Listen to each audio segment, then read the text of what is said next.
Welcome to Fast Effect Double Speed Magic the Gathering. Here we have Matt on a green-white Stompy deck versus Matt on not Eurekatel, but actually Aluren. I think he might have won very recently with Eurekatel, but just switched it up, playing the very similar, in some ways, blue-green combo deck, very different in others.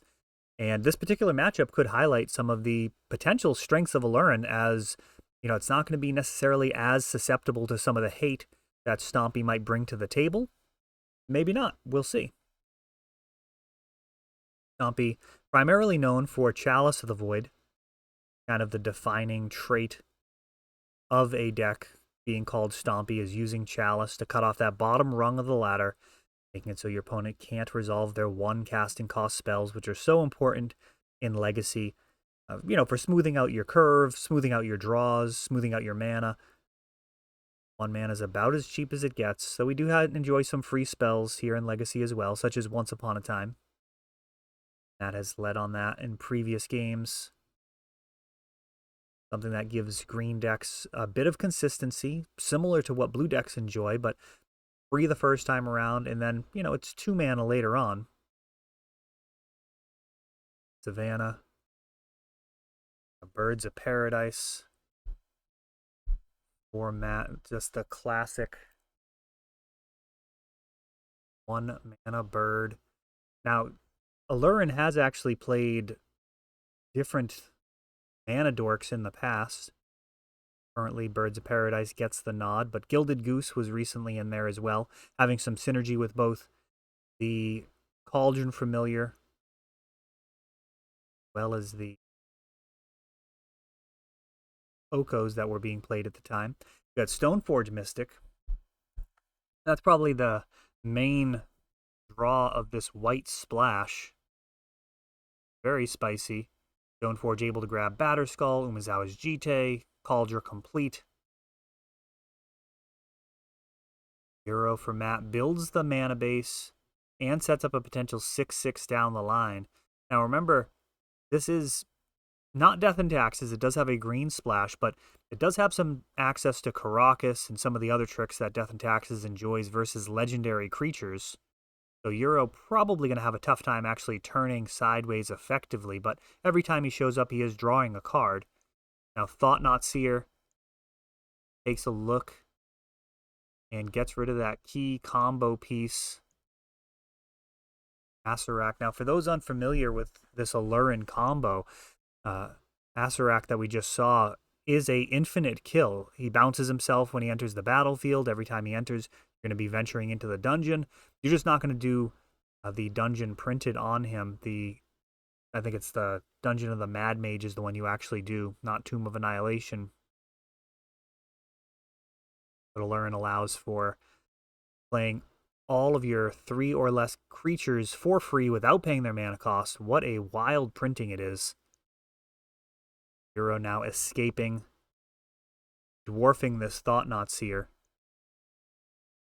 So yeah, Aluren with any creature that draws a card and Cavern Harpy will actually let you draw through your deck, paying 1 point of life to draw a card. Magic has taught us anything. Cards are more important than life. Looks like a Karakas bouncing the Euro and Cauldron Complete coming down. This is a pretty significant swing. Ice Fang very much has Death Touch. Cauldron Complete has that first strike. There's the Acererak. I don't even know how to say that. Acererak? Acererak?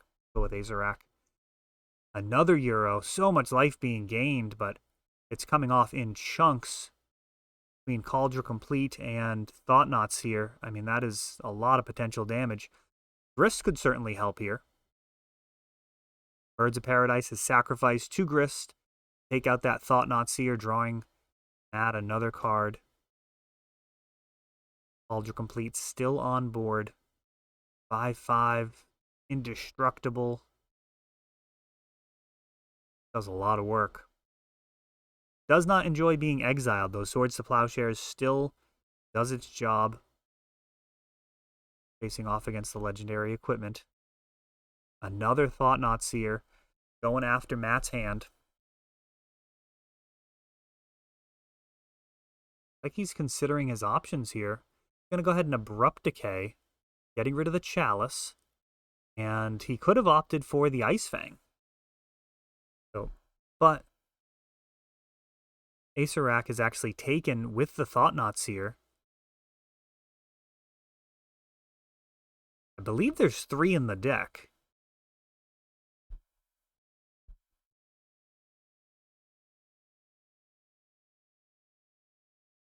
Umezawa's Jite put in during the end step thanks to Elvish Spirit Guide. Probably not anticipating that. Wasn't enough mana available. Ramunap Excavator. Facing off against these Ice Fangs. 3 other snow permanents. They do help each other. Very easy to miss. No snow in the mana cost, but it is a snow permanent. Rainstorm from Matt. Ice Fang's not going to be sticking around for long. He's got the no basics anyways. Even if one of these Ice Fangs die, it's not going to be the necessary 3rd permanent. But Aluren is cast. In response, Matt takes out both of the Ice Fangs, preventing any type of potential shenanigans. This is looking pretty bad for Aluren. Everything's turning sideways. Baleful Strix flashed in. Gets to draw a card and move closer to potential victory. This is dangerous.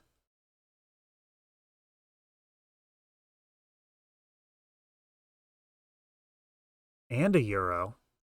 Wow. Gaining all sorts of life. Fortunately, that Kaldra has first strike, so that's not going to work out.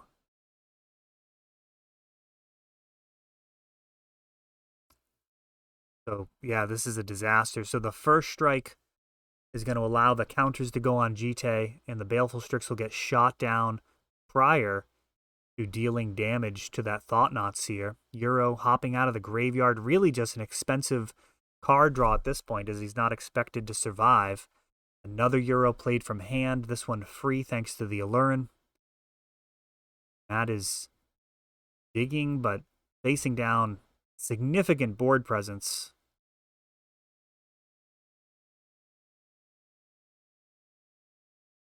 Arrakis bounces the Euro. Going to be a real problem to be able to utilize him. So I don't really like bouncing him there. I'd have to think about that. It gives Matt another draw. That is definitely playing with fire. Birds of Paradise hops in. The counter from Jite removes him before blocks. Huge chunks of damage here. Undoing all that life gained from Euro. It's going to be one final draw. Attic Vista. Ponder. Any type of cantrip will stay on top. We can fetch and get some fresh cards. Something like a Baleful Strix or Ice Fang Codal. Preferable to just a random shuffle. Another Euro.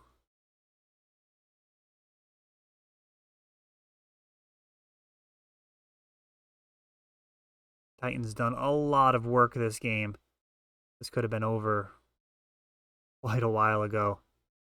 Wasteland replayed thanks to the Excavator. Everything sends again. This time, Euro's going to step in front and get killed.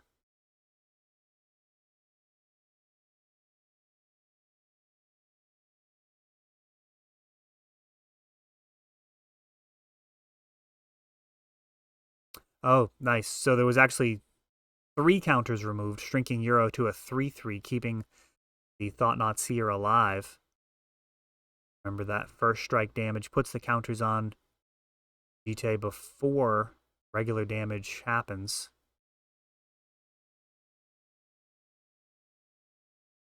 Birds of Paradise flashes in. Can't see the life total, but I feel like this is very close to being lethal. Eldrazi Displacer flashes in, thanks to the Aluren. That does merit a Force of Will. That would have been lethal.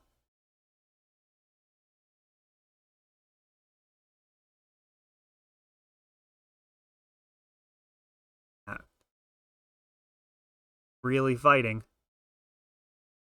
So the first strike damage happens first. Abrupt Decay takes out the Excavator, trying to cling on to some hope here.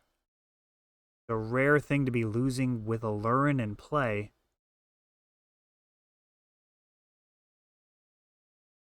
Euro in hand.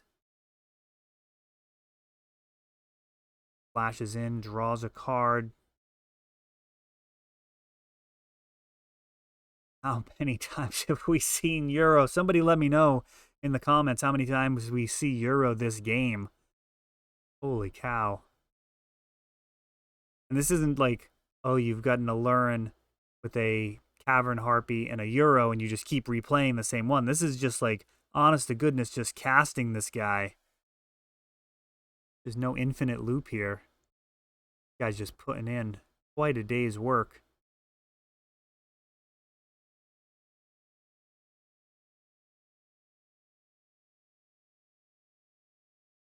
Prismatic Vista just fetching at this point. That is... Or just shuffling, I should say. Nothing to fetch. No more basics. Baleful Strix bounces in.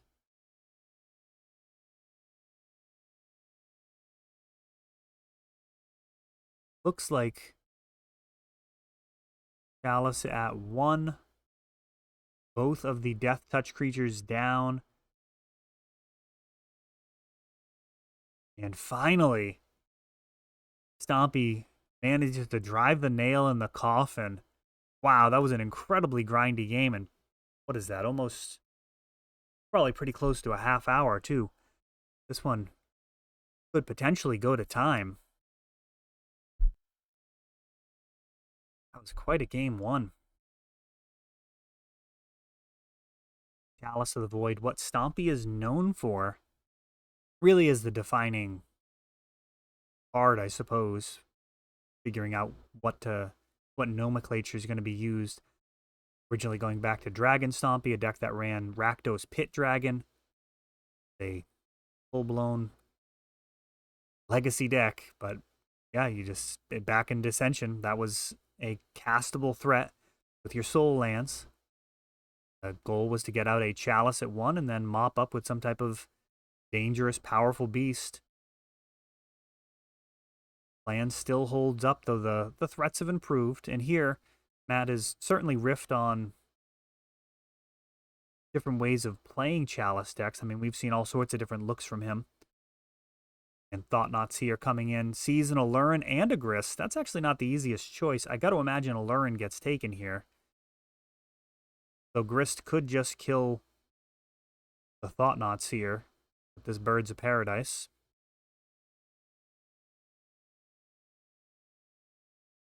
Really, Aluren's the best thing the Aluren deck can be doing, so you gotta go after that when you see it. Grist, totally a legit card. Now we've seen Eldrazi Displacer out of the list as well. Oh, and that could combo really well with Solitude. Just see Solitude showing up, taking out a Birds of Paradise.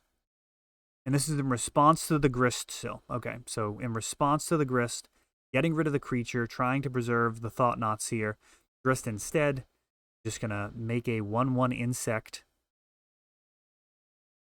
Pass the turn. Ice Fang flashes in. See an Excavator already from Matt. Spoiler alert there. Sideboard options.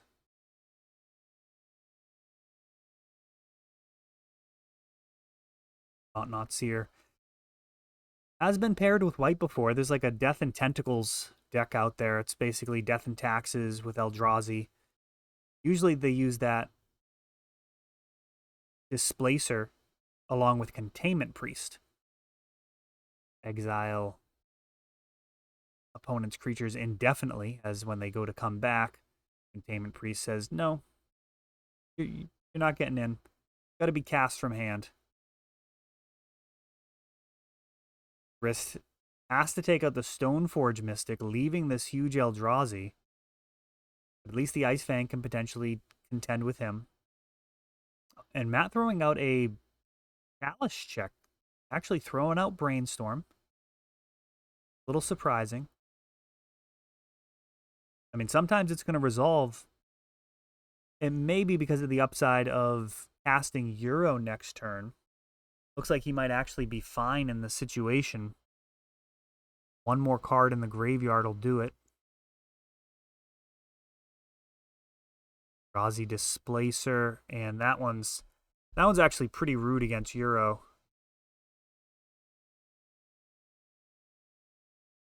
Gonna exile it. They will get the card, but they'll never be able to actually have the 6/6 body with utility. Just gonna do the card drawing side. Brisk takes out the Eldrazi Displacer, and the 6/6 pops out of the graveyard. The heavy price, Matt losing his Planeswalker, really his entire board presence just for this 6/6 against a deck that has Karakas. See if Euro can stick around. So there's been a ton of damage taken off of these Ancient Tombs. Raminap Excavator. Yeah, I mean, he's tapped those quite a bit. Euro swings, gains some life, and forces a triple block. Could this be just like a total blowout? No, Thought-Knot's here. Trades with the Euro.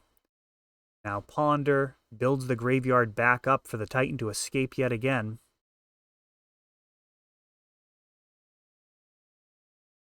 It's going to be difficult to stop this Titan without a Karakas.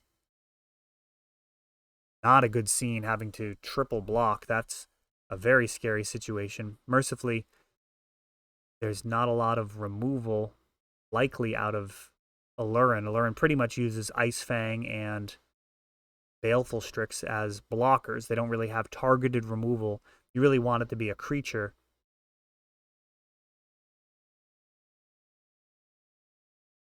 Going the dungeon. Down to just 4. Now this is a dangerous situation. 27 life. Oh, 23 life, fair enough. Just 4 swings in the air. These Ancient Tombs have really backfired. A rare occurrence. Interesting. Not escaping Euro. I actually would have expected Euro to escape, but instead brainstorming.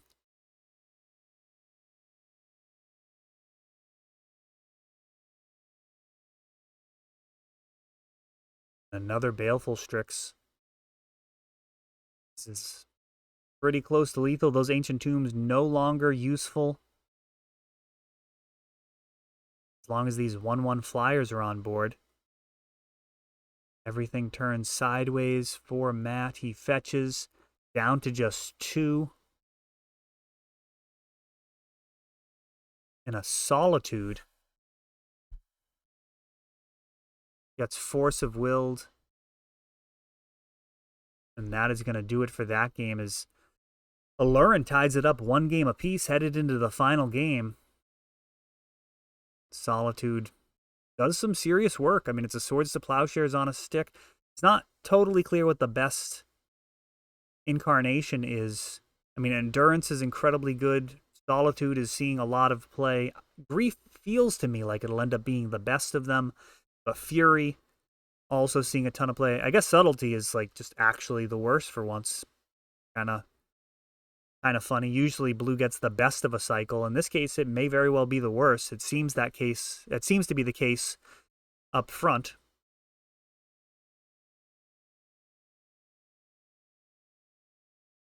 But Solitude could be pretty nasty with Eldrazi Displacer as well.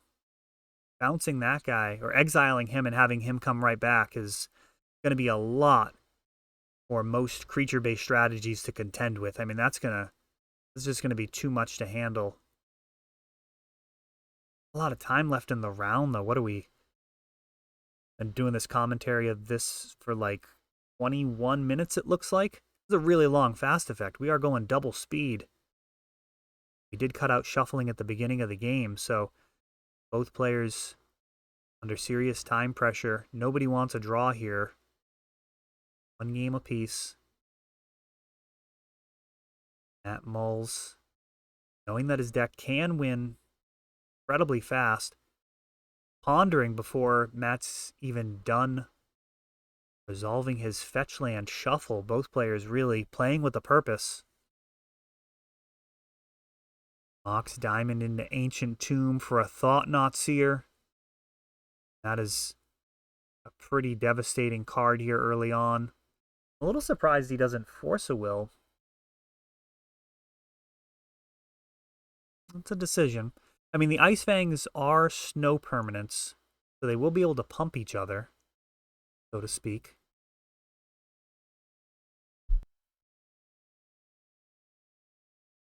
Ice Fangs do help each other. Thought-Knot Seer swinging.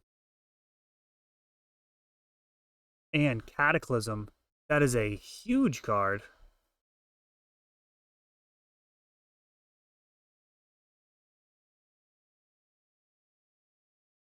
Classic sideboard card for Death and Taxes. Just a haymaker versus Planeswalkers. Those were not a permanent type back when this card was printed. Matt fetching a non-snow basic. And making use of a Force of Vigor to clear that Mox Diamond. So both players are going to be left with one land and one creature.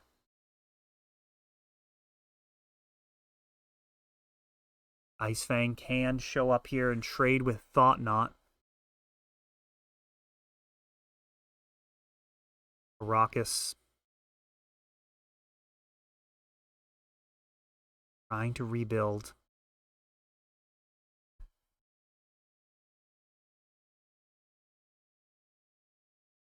How good that Cataclysm was there. It's kind of dangerous to let Aluren get to the point where it even has 4 mana. The game can just be over immediately once they reach 4 mana. Resolve an Aluren. GG. Has rebuilt. Wasteland. Eldrazi Displacer. Aluren. Real cards left here.